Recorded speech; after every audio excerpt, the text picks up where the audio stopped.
तो basic mathematics used in physics में ये लास्ट क्लास में हम लोग क्वाड्रेंट के बारे में पढ़ लिए थे कि फर्स्ट क्वाड्रेंट में ऑल पॉजिटिव होता है, sine cos tan cot sec सब, और इसमें खाली साइन पॉजिटिव, साइन और कॉसेक, टैन और कॉट पॉजिटिव, और इसमें कॉस और सेक पॉजिटिव होता था इसमें। फिर minus theta anti clockwise angle positive measure किया जाता है, एंटी क्लॉकवाइज डायरेक्शन में पॉजिटिव एंगल मेजर करेंगे, इस साइड में अगर इस सेंस में मेजर करेंगे एंगल तो पॉजिटिव एंगल मेजर। तो माइनस थीटा मतलब ये फोर्थ क्वाड्रेंट में आ जाएगा, माइनस 60 डिग्री लिखेंगे तो ये आ जाएगा इस क्वाड्रेंट में। तो कॉस माइनस 60 का वैल्यू, कॉस माइनस 60 का वैल्यू कॉस ही होगा, क्योंकि ये तो खुद कॉस का ही घर है। वैसे ही sine minus 60 equal to only sine 60 नहीं होगा, माइनस साइन 60 होगा, क्योंकि इसमें तो कॉस पॉजिटिव होता है, साइन तो पॉजिटिव होता नहीं है ये फोर्थ क्वाड्रेंट में। तो माइनस 60 लिखने से हम फोर्थ क्वाड्रेंट में आ जा रहे हैं, इसीलिए इसको माइनस साइन 60 के बराबर इसका वैल्यू आएगा। तो इन सब का वैल्यू लिखते हैं हम, cos 60 इक्वल टू कितना होता है, cos 60 sin 30 के बराबर होता है, तो हाफ।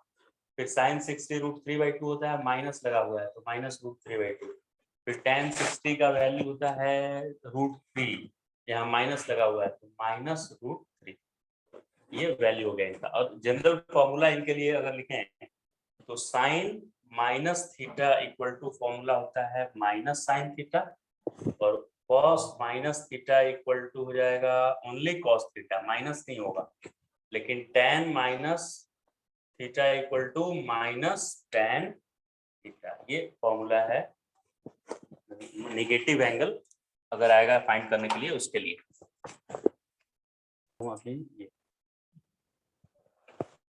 तो एक न्यूमेरिकल यहाँ पे क्वेश्चन है कि if sec theta equal to 5/3 तो फाइंड अदर ट्रिग्नोमेट्रिक रेशियो। तो अदर ट्रिग्नोमेट्रिक रेशियो मतलब सेक के अलावा जो 5 बच गया, साइन कॉस टैन कॉट और कॉस। तो सेक थीटा होता है कॉस का अपोजिट, तो कॉस थीटा का वैल्यू, कॉस थीटा का फॉर्मूला होता है cos theta equal to base upon hypotenuse. तो सेक थीटा का फॉर्मूला होगा हाइपोटेन्यूज अपॉन बेस। तो इससे कंपेयर अगर करें हम तो h इक्वल टू 5 और b इक्वल टू आ गया 3। तो h और b अगर पता है तो p मुझे पता चल जाएगा, p होता है √h² माइनस b स्क्वायर, क्योंकि h स्क्वायर होता है p square plus b square. तो h का वैल्यू है 5, तो 5 का स्क्वायर 25 और 3 का स्क्वायर 9, तो ये आ जाएगा √16 और इस तरह से ये 4 आ जाएगा। तो एक इसके लिए हम अगर ट्रायंगल फॉर्म करें, किस टाइप का ट्रायंगल बनेगा, तो उसका एक साइड 5 होना चाहिए, एक 3 और थर्ड साइड है इसका 3, 3 4 5, इस टाइप का ट्रायंगल बन रहा है 3 4 5 का। ठीक है, तो ये मैंने यहाँ पे बना दिया राइट एंगल ट्रायंगल, और इसको 3 इसमें किसको लेना है मुझे, और एक 4 और एक 5, तो परपेंडिकुलर 4 आया है, तो हम ये वाला एंगल इधर से ले लेंगे, तब परपेंडिकुलर 4 बनेगा, इसको परपेंडिकुलर तब बोल पाएंगे हम। तो ये पूछ रहा है कि अदर ट्रिग्नोमेट्रिक रेशियो क्या होगा, तो ये थीटा एंगल लेना पड़ेगा तभी तो ये परपेंडिकुलर हो। अगर मैं ऐसा ट्रायंगल भी बना सकता था इसमें, अगर इधर मैं लेता 4 और इधर 3 और इधर 5, तो एंगल थीटा इसको कंसीडर करना पड़ता, क्योंकि परपेंडिकुलर 4 आया है, तो थीटा के सामने वाला एंगल अपोजिट या परपेंडिकुलर एंगल होता है। तो दोनों में से कोई भी बना सकते हैं, इधर 4 लिखेंगे तो यहाँ थीटा लिखना है। तो अब अदर ट्रिग्नोमेट्रिक रेशियो मतलब साइन थीटा, तो साइन थीटा पूछेगा तो परपेंडिकुलर या अपोजिट अपॉन हाइपोटेन्यूज, तो 4/5 आंसर हो गया। फिर इसमें कॉस थीटा, हाँ कॉस थीटा पूछेगा तो कॉस थीटा होता है बेस अपॉन हाइपोटेन्यूज, तो 3/5। Tan theta perpendicular upon base 4/3 cot theta आ जाएगा इसका उल्टा, टैन का उल्टा होता है कॉस, कॉस का उल्टा तो गिवन है, और साइन का अपोजिट होता है कॉसेक थीटा। तो साइन है 4/5 तो कॉसेक हो जाएगा 5/4। तो इस तरह से हम एक अगर ट्रिग्नोमेट्रिक फंक्शन दिया है तो उससे बाकी सबका ट्रिग्नोमेट्रिक वैल्यू निकाल सकते हैं। साइन दिया हुआ है तो कॉस टैन सेक, ये सब फिजिक्स में सारे चैप्टर, ये सब चैप्टर में यूज होता है। तो आपको ये याद भी रखना है, ये भी एक स्टैंडर्ड वैल्यू है, जैसे 30 डिग्री 45 डिग्री है, वैसे ही ये भी एक स्टैंडर्ड वैल्यू आता है।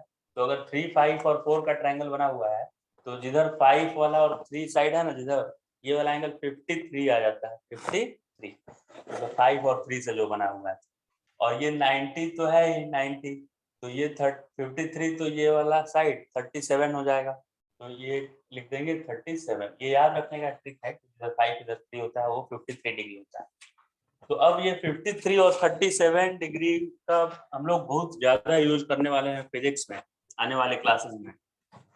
तो इसका भी एज ए स्टैंडर्ड फॉर्म इसको भी याद रखना है हम लोग। तो साइन कॉस tan और यहाँ 37 और इधर 53, ये सब वैल्यू हम लोग को याद रख लेना है आगे के लिए। तो अभी करते हैं हम लोग इसका, ये तो 3 साइड। तो साइन 37 यहाँ से देखकर बताइए साइन 37 क्या होगा। तो 37 ये है और साइन है मतलब 3/5 होगा ये। तो साइन 37 का वैल्यू आ गया 3/5। फिर ये आ जाएगा 4/5। फिर कॉस का उल्टा इसका होगा, ये इधर आ जाएगा 4/5, ये इधर आ जाएगा 3/5 और ये दोनों को डिवाइड करने पे आ जाएगा 3/4, 4/3।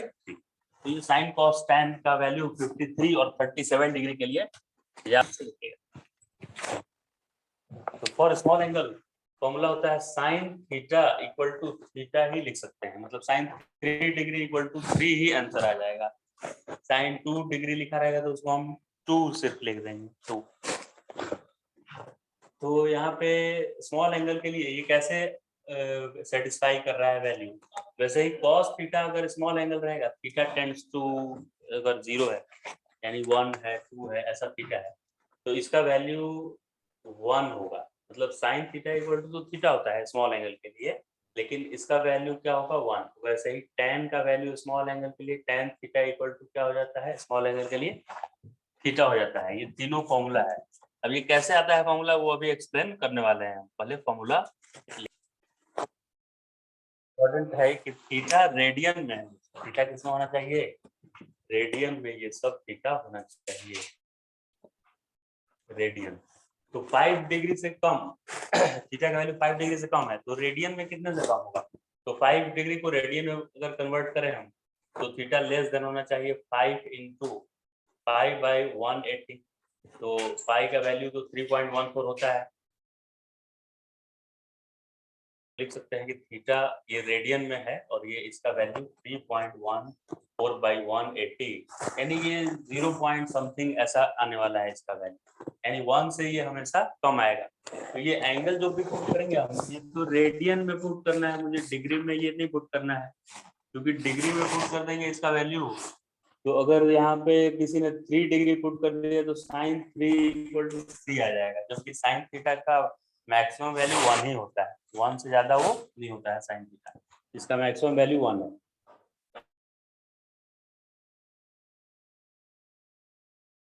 ये 1 से लेस नंबर आ रहा है तो ये 1 से हमेशा थीटा क्या आएगा, लेस देन 1 आएगा। तो रेडियन में पुट करेंगे तो आप डायरेक्ट इसको ऐसे लिख सकते हैं कि जितना यहाँ एंगल है उसके इक्वल। अब ऐसे कैसे सेटिस्फाई कर रहा है ये वो देखते हैं। तो एक यहाँ पे हम लोग फॉर्मूला पहले से आर्क रेडियस और आर्क में रेडियस में और एंगल में एक रिलेशन जानते हैं।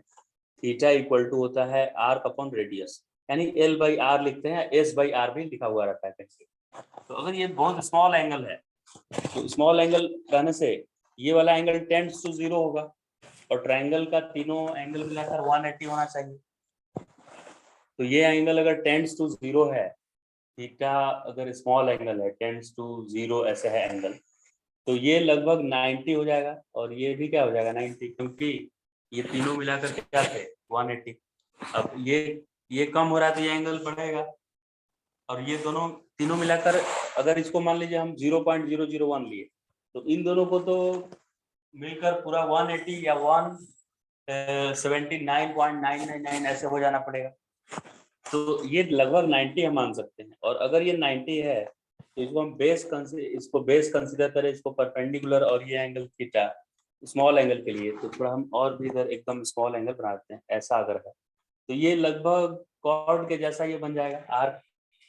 आर्क जो था वो कॉर्ड के जैसा आ जाएगा ना, जैसे ये एकदम पास आ जाएगा ऐसे। तो ये थीटा एंगल था, अब ये थीटा और ये रेडियस, ये भी रेडियस है। तो इससे आप साइन थीटा देखिए क्या आएगा। साइन थीटा इक्वल टू होता है, ये एंगल है तो ये बेस है तो ये परपेंडिकुलर होगा, तो इसको एस लिख देते हैं। तो साइन थीटा आया S अपॉन हाइपोटेनियस की जगह पर R, right. Sine theta equal to S upon hypotenuse हो गया आर। और ओनली थीटा का फॉर्मूला लिखे तो क्या आएगा, देखिए यहाँ भी थीटा भी लिखे थे तो आर्क, ये वाला आर्क लेंथ ही था, एस अपॉन आर ही था। या यहाँ पे अगर हम लिखें थीटा इक्वल टू, तो ये S upon R, angle equal to R, arc जो है वही कॉर्ड है, और ये अपॉन रेडियस, तो ये दोनों सेम आ रहा है, तो इसीलिए हम लिख सकते हैं sine theta equal to theta for small angle, क्योंकि जो थीटा का वैल्यू आ रहा है आर्क अपॉन रेडियस से, साइन थीटा लिखने से भी perpendicular upon hypotenuse same value आ रहा है कि नहीं। तो cos थीटा का वैल्यू अगर देखें आर्क अपॉन रेडियस, नहीं cos थीटा का वैल्यू होता है बेस अपॉन हाइपोटेनियस, तो इस ट्रायंगल में बेस किसको बोलेंगे, जिधर एंगल बनता है ना एंगल, उसको बेस बोलते हैं, तो ये आर्क बेस की जगह पर। और हाइपोटेनियस किसको बोलते हैं, जो ये 90 डिग्री वाले के यहाँ सामने रहता है इस साइड को, तो ये भी आर के बराबर है रेडियस, तो रेडियस से रेडियस कट किया और ये 1 हो गया, तो cos थीटा स्मॉल एंगल के लिए होता है 1। वैसे ही tan थीटा अगर देखें tan थीटा, तो tan थीटा का फॉर्मूला होता है परपेंडिकुलर अपॉन बेस, तो परपेंडिकुलर यहाँ पे s है, s, ये s और बेस की जगह पर है r, तो s बाई आर आया। और ऐसे सर्कल वाले फॉर्मूला से भी लिखें तो theta equal to s by r ही आया था, theta equal to s by r, यानी tan थीटा भी एस बाई आर है और थीटा भी एस बाई आर ही है, यानी tan थीटा ही किसके इक्वल आ जाता है, थीटा के, यानी आर अपॉन रेडियस के फॉर स्मॉल एंगल। एंड और थर्ड